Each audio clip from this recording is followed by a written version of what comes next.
anytime I talk to people about following their calling, I always say, what would you do for free? Like, think about what you do in your free time, then go get paid for it. And so, like I said, anytime, whatever church I would be at, I would always volunteer with the kids. I enjoyed it. And so I was like, it was still in me. The teaching, it was still in me.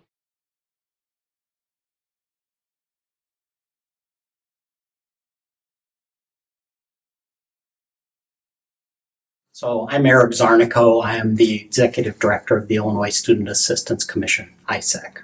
My role is to help get all the resources, people, systems in place at ISAC to be effective at operating, effective at helping people. Yeah, so what I think of our mission is really serving at the intersection of money and knowledge.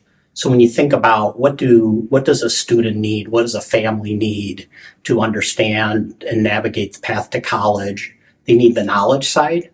How do you apply for college? What's a good college match? And then you have the money side. So with the money side, we have for low-income students the Monetary Award Program or the MAP Grant Program that helps support low-income students who are going to college. And generally our MAP recipients are also Pell recipients of the federal Pell program. We also have overall about 20 grants and scholarship loan repayment programs that are all part of that money side of the equation to help particularly first generation low income students navigate the path to college. I'm Carol Cook. I am Senior Advisor at the Illinois Student Assistance Commission. I've served as a program trainer, project manager, and director that oversees the implementation of over 20 programs that are now the responsibility of the agency to administer. I'm Jackie Moreno. I'm the Chief Service Officer at ISAC. In my role, I oversee our training and professional development programs. I oversee our direct outreach programs, anything where we provide direct service to students and parents, students and families, or the practitioners who support them in our field. If you've talked to anyone else from ISAC, I'm sure you've heard this phrase, we operate at the intersection of money and knowledge. And what that means really is, all the outreach in the world is not enough to help students and families, and all the financial aid in the world is not enough to help students and families. You need both. We need to make a very complicated system accessible to students and parents, especially students who are from families without any prior college-going experience. I feel like growing up, both my parents were in the military, and then my mom was a single mom for a long time, so her main goal for me was just always, you have to go to college, you have to go to college. Like, no one in our family had ever gone. My dad is an immigrant from Honduras, so he made his career in the military. So college was just a main focus for both of my parents. My junior year, I remember going to my counselor and saying, hey, I want to go to college. What do I do? Because no one in my family had gone to college before. My family, like my grandparents, retired from working in the car factories. And so that's just what we knew. But I knew I wanted to do something different. I am a deaf and hard of hearing itinerant teacher in CUSC 308 in Oswego, Illinois. I am a child of deaf adults, or CODA. I'm also a first gen student. My mom and dad immigrated from Ecuador, and they are deaf themselves. A lot of the times it was just them understanding that I was doing big things to help myself out, and then in turn helping them out. Again, they couldn't provide as much financial support as they wanted to, but just the fact that they believed in me and saw that even though they didn't necessarily go through the process themselves, they understood how hard I was working towards it was the biggest thing that they could give me. My parents, they're super supportive. They love that I go to college. They didn't go, so I think they're living a little vicariously through me. But my mom, she was like, oh, did you fill out applications? Did you go on college tours? She took me to all of those things and helped me do that kind of stuff, so she was a little more involved. But I also had super great high school teachers and guidance counselors and stuff that were also there, showing me new programs and scholarships and assistance and that kind of stuff. Mainly it was just my mom that supported me. She's always like, okay, you got this, you can do it. Because she did it. She at first was attending nursing, but then ended up dropping out. So she was like, you know what, you got this. I don't know a lot, but you can always come to me for anything. And it was funny because signing up for like loans, even asking her, okay, what's the difference between this or that? She was like, I don't know, ask Google, or she'll call up a friend who did graduate. But she was always still like huge support whenever needed. I think it was a dream for, especially for my parents, because they didn't go to college. My dad went to college, but he didn't finish because he got married, kids, blah blah blah. My mom always said that she loved school, but she didn't have the chance to go to school because in her family that was not like allowed for girls. So all my aunts and my mom, they didn't go to school. They studied until middle school, and they stay at home to cooking, for doing all the house labor. And later my mom worked and got married, but she never got the chance. So it was a dream for her that her kids, we went to college and to study and to have like a professional education. I think we were learning it all together because none of us had ever done it before. My dad's a really organized person, so he did a lot of research and kind of helped me figure out the steps. But yeah, we were just kind of learning as we did it. So sometimes it did make me kind of feel like just uncomfortable. And then, yes, there are so many resources, but I'm someone like, I'm more comfortable with being with the people that I know. So not being able to get some solid advice about college, that could be a little bit stressful. I accepted to Western Michigan University, and so that's where I attended and I graduated. Yeah, so my experience at Western was great. I met my husband there. Met a lot of great people. My education was excellent, but it was hard because it's hard being the first, and it's a lot of barriers being the first. When I got into college, it really felt like culture shock. I saw how many, how little people who were Latino over there. It is a PWI, so it's understandable, but it wasn't easy to take. I kind of felt lonely in that sense. And, in turn, in college, I was the only male Latino student going into deaf education. So as our programs started to expand, I think they're easy to group them into categories. One of the first expansion was to offer military-based programs for the Illinois National Guard Grant Program and the Illinois Veteran Grant Program. We then saw a need in Illinois to encourage students to enter the teaching profession, and that introduced many programs. The Minority Teachers of Illinois program, MTI, the Specialized Education Teacher Tuition Waiver Program, or SCTTW. And then I would say we've evolved into what are now and is a very current interest work-based scholarship programs to encourage students to enter those fields where we have a strong need in Illinois. And that has resulted in ISAC administering the Nurse Education Scholarship Program, NES. We now have the Postmasters of Social Work Scholarship Program, and it's also seen the evolution of our loan repayment programs. The loan repayment program for professionals who work in veterans' homes, who work in the field of community behavioral health, and also social work programs. And that is our newest trend of programs that we're administering today. It's easy to refer to our financial aid programs as financial aid programs, but what they really are, they're levers of change. The programs that we offer, they are things that make a difference for the student. They're things that make a difference for the community. I think a lot of the impact we measure, we've gotten very good at data collection. We monitor graduation rates. A lot of our programs like MTI and SCTTW require our students to sign a service commitment that promises that they will work in the field for which they received their degree. So our ability to kind of work with students after graduation as they move into the field and determine if they are indeed in that role, I think that serves as a direct benefit to the community. I think also the introduction of loan repayment programs, communities seeing that there is value in encouraging a workforce to stay in the community and work in those needed social service agencies, and a benefit that we can offer for individuals to do that is loan forgiveness is one way to measure that. But I think the best way to do that is to hear from the recipients themselves. I'm a clinical supervisor for a program serving youth with problematic sexual behavior at Youth Outreach Services in Chicago.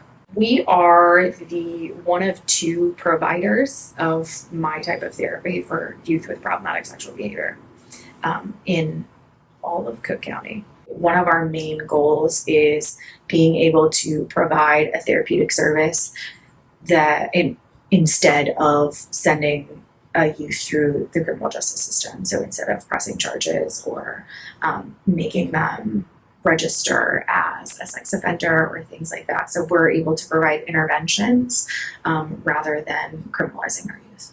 Obviously, there are a lot of students in my neighborhood in specific that have disabilities, and there's not fantastic programs for them. So I think me being as passionate as I am about it helps the community get resources and also just become overall more knowledgeable about it. Definitely just seeing students reach their goals and being able to support them and guide them through that. Like seeing students that they'll come in, they probably really nonverbal, but they still have verbal cues. And students that I've worked with that at first had 0 to none words, and seeing them be able to start talking to you and even them just saying your name, addressing you by your name. That's a huge goal. And then even just helping them with their schoolwork, and then when they start getting things and they master out of a goal or skill, it's just so rewarding because you know that you were there to support them and guide them. The work that I do with my students, right, it's going to impact the continued advocacy for deaf people. And a lot of times our students who are deaf and hard of hearing don't necessarily learn those skills on how to advocate for themselves because no one really knows their situation. It's my job as their teacher to help them understand, hey, these are things you got to do for yourself. This is how you can ask for help. This is how you share your concerns, right? This is how you express your problems regarding your hearing loss. Especially in Chicago, in the south of Chicago, most of my kids, they are coming from complicated financial family situations. Most of my students, my Hispanic students and my Afro-American students, I was very proud that I was a model for them because we were coming from a similar backgrounds, family backgrounds. Like I say, nobody from my family went to college, and my students, they are the first ones too that they are going to high school and that they are maybe going to college too. I want to tell you this story because I don't want to forget, because this really touched me. This happened today, Wednesday. I had a person reach out to me Monday night, and it was a former coworker, and she was like, "Hey, do you remember this student?" She gave me the student's name, and I was like, "Yes, I remember him," because I think about him often because he was very bright. He also struggled with regulating himself. So even though he was very bright, he would get very upset and tear up the room. And so I really tried to work with him, tried to teach him ways to regulate himself. I'm like, okay, you feel yourself getting upset, so you can do these things. You can do deep breathing. If you need to walk away and go here and, calm yourself, whatever. So I always thought about the child. So his father called the center that I used to work at looking for me. Now, everyone that's there, no one knows me except for this one teacher. So she reaches out to me and she was like, the dad wants to take you to lunch. He was like, he wants to take you to lunch because he felt like you made such a big impact in his son's life. His son's a sophomore in college now. And when I read that, I just had to pause and I was like, that's beautiful. Like that. And I'm like, it's things like that. It's stories like that makes you, it's like fuel to your teaching tank, It's like, yeah, I'm doing it right. I feel like after a couple months, I'm a very observant person. I like to just observe, kind of sit back. And at first I was like, oh my God, this is completely different because it was my first time working in a school setting. Because I've worked at restaurants, I've worked at malls. So coming here, I was like, oh my gosh, I feel like I'm too young. But then the more I just let myself really become involved with it, I was like, you know what, I can't see myself not doing anything else. And just being in a room full of like-minded people, I think really helped affirm my goals in wanting to be a special ed teacher. Bueno, lo que más me gusta a mí de ser maestro definitivamente es la relación que puedes tener con otros seres humanos, con estos chicos, con tus estudiantes. Creo que no solo les enseñas, sino que aprendes mucho, sobre todo del campo que yo venía, como ya lo mencioné anteriormente, del mundo de los negocios, que era muy diferente el tipo de relaciones que hay. Aquí realmente estás en contacto todo el tiempo con otras personas, con otros seres humanos. Esta oportunidad que tienes de aprender de tantos estudiantes, de tantos, porque cada año tienes nuevos estudiantes, nuevas personalidades, nuevas formas de pensar, nuevas formas de sonreír, nuevas formas de relacionarse con el maestro. Eso es maravilloso. La verdad es que antes estaba solo en un escritorio frente a una computadora, teniendo juntas de vez en cuando, pero ahora todo el tiempo estoy en contacto con otros seres que son mis estudiantes. Y eso es lo que más disfruto, la verdad, como la interacción diaria, constante que tengo con ellos. Now, what's important to keep in mind all the time is that students have stories that start long before they ever encounter ISAC. And it doesn't matter how they encounter ISAC, whether it's through our outreach programs or whether through our aid programs. Their stories began long before they interacted with ISAC, and those stories continue on long after their interaction with our agency, with our programs, and with our services. It's a lot of responsibility. We really have to do everything that we can in the moment that our stories and the students' stories intersect. When I talk to my friends or I meet somebody, they ask me what I do. I think of it as I get up every morning to help people get an education. And I think what a privilege it is to be able to have a job where your job is to help people improve themselves, help them get an education, get ahead. That really hits home when we hear from our students about how the aid that Illinois provided allowed them to complete their degree and go on to work in their chosen profession. If I hadn't gone the SETTW, I know myself personally, I would have had to face a lot of financial difficulty. Definitely a lot of loans. I probably would have had to take out more loans. I know for a fact that I would have to take in more loans. Just the idea of having financial stability was a blessing in general. It actually helped me out so much more. It helps me study abroad in Spain. I used it to help me travel to DC, where I did the second half of my student teaching. And it really felt like, I wouldn't have been able to do those opportunities if it wasn't for the fact that I had this, this organization, showing that they wanted to help me and support me. It was an honor. So, I couldn't imagine where I'd be at right now if it wasn't for the SETTW. I think if I didn't have the tuition waiver I have now, I think it would be very stressful for me. I already stress about my finances. I was not a kid whose parents had I don't know what that word is, a financial fund for them to go to college. I knew from the beginning I was on my own. And getting this tuition waiver, one, has just been that reassuring component for me that I don't have to worry about it as much as everyone else. But it's also been super relieving for my parents to know that I'm not going to be in $200,000 worth of debt at the end of this. I want to show you something. Okay.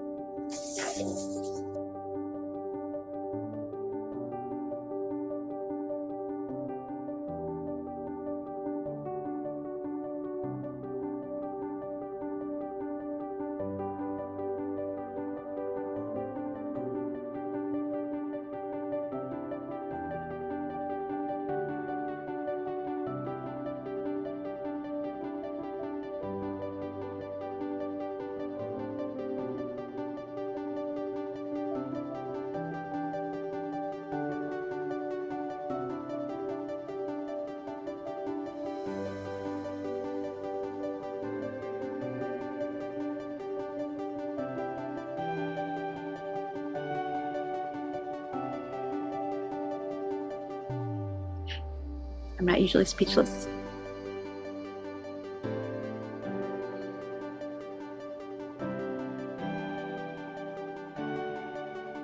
Right, that's the reason that we do it. That is what it is all about, right? And we don't do what we do for the thank yous or the acknowledgement, but to read that and hear that and know that we did make a difference, that is what it is all about. It just makes me feel good that we as an agency are able to help people and that the programs that we're delivering had such important impact on their life. And they're doing those kind of things that really give back to the community. Sometimes staff who's behind the scenes working in the call center or in IT, who really don't get out in the field often, to hear that thank you, we need to share that with them.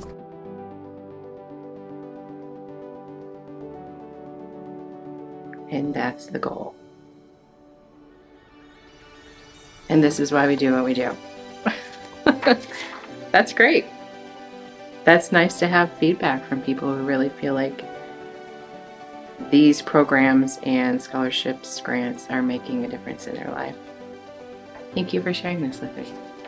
That really shows you how that assistance allows people to stay in fields where they have a passion to serve, and anything that can be given to them to support them, to allow them to stay, benefits everyone. The students that they're working with, program recipients, those are really special statements, and I think we need to do more of that. I just think that this money is so helpful, especially after college, because it's allowed me to stay in nonprofits, right? Like I would have left for private practice so long ago. But I think it's just given me the cushion to be like, yes, I'm waiting for this loan forgiveness. Who knows if we'll get it? But it is kind of a comfort of like, at least I'm putting something toward it. And I feel good about staying here, because I think there's so many clinicians, so many people who want to stay in community mental health or want to stay in CPS with their teachers, but they can't afford to. And so we go to these things like private practice, but the reason we got into these careers is because we love people and we want to help people that need it, not just people who can pay. So I think that's been really impactful for me, is that I can stay here. These scholarships, they really help to remove barriers. They help to remove barriers from people getting more education. They help to remove barriers from people improving their lives, improving the lives of their families.